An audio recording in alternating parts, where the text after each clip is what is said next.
ইউনুস জমানায় বাংলাদেশ হয়ে ভারতে ঢোকার ছক কষছে পাক জঙ্গিরা। সীমান্তের পরিস্থিতি রেকি করতে জাভেদকে পাঠিয়েছিল জঙ্গি সংগঠন লস্কর-ই তৈবা। ক্যানিং থেকে বাংলাদেশ যাওয়ার কথা ছিল জাভেদের। হাসিনা আমলে বাংলাদেশ হয়ে ভারতে ঢোকা কঠিন ছিল পাক জঙ্গিদের পক্ষে, কিন্তু এখন ইউনুস জমানায় পাক জঙ্গিদের জন্য সেফ হেভেনে পরিণত হয়েছে বাংলাদেশ। নেপালের পরিবর্তে বাংলাদেশ করিডোর ব্যবহার করে ভারতে অস্ত্র পাচারের ছক কষছে পাক জঙ্গিরা। বাংলাদেশে ফের সক্রিয় হয়ে উঠছে জঙ্গি সংগঠন তেহরিক-উল মুজাহিদিন। পুরনো নেটওয়ার্ক কাজে লাগিয়ে বাংলা অথবা অসম হয়ে ভারতে ঢোকার চেষ্টা করছে জঙ্গিরা, আর পুরোটার সমন্বয়ের দায়িত্বে ছিল জাভেদ, এমনটা খবর গোয়েন্দা সূত্রে।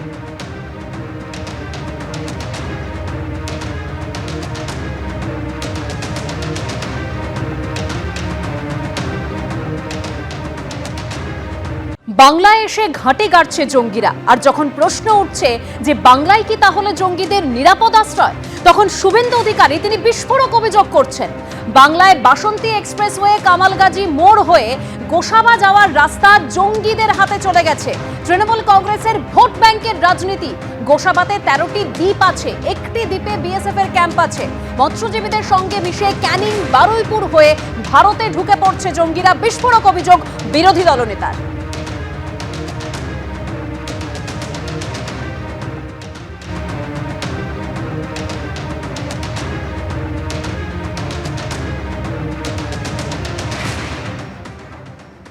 পশ্চিমবঙ্গে বাসন্তী এক্সপ্রেসওয়ে আর কামালগাজীর মোড় থেকে যে রাস্তা গোসাবার ঘাট পর্যন্ত গেছে ক্যানিং হয়ে, এই রাস্তা দুটো জঙ্গিদের হাতে চলে গেছে, কমপ্লিটলি জঙ্গিদের হাতে গেছে due to Trinamool Congress, Mamata Banerjee vote ব্যাংকের রাজনীতি। সবাই গেছে এই দিক দিয়ে। 13টা দ্বীপ আছে গোসাবাতে,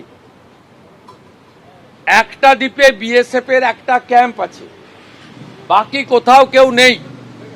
ভাষা, পোশাক, খাদ্যাভ্যাস এরা ফিশারম্যানদের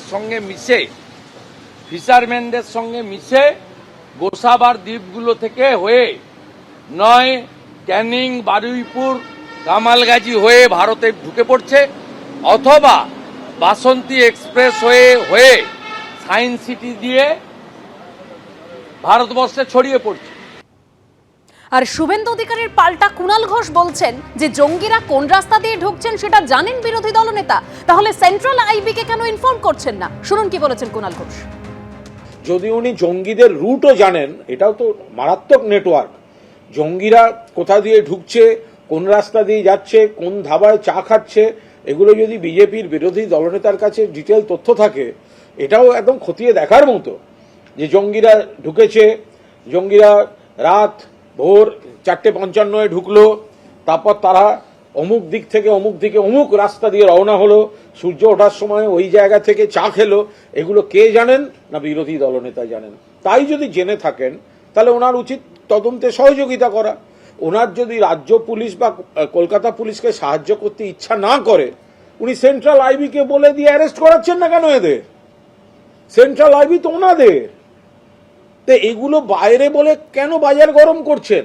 আর ওনাকে তো তার আগে এটা উত্তর দিতে হবে যে ত্রিপুরায়, বাংলাদেশ সীমান্ত দিয়ে ত্রিপুরায় রোহিঙ্গা জঙ্গি ঢুকেছে, ধরা পড়ছে, ওখানে ঘাঁটি গেড়ে বসে আছে, ওখান থেকে ট্রেন ধরে দিল্লি কলকাতা যাচ্ছে। তো সেগুলো দেখতে পাচ্ছেন না? ওটা তো বিজেপির রাজ্য, ওগুলো আগে থামাতে যান।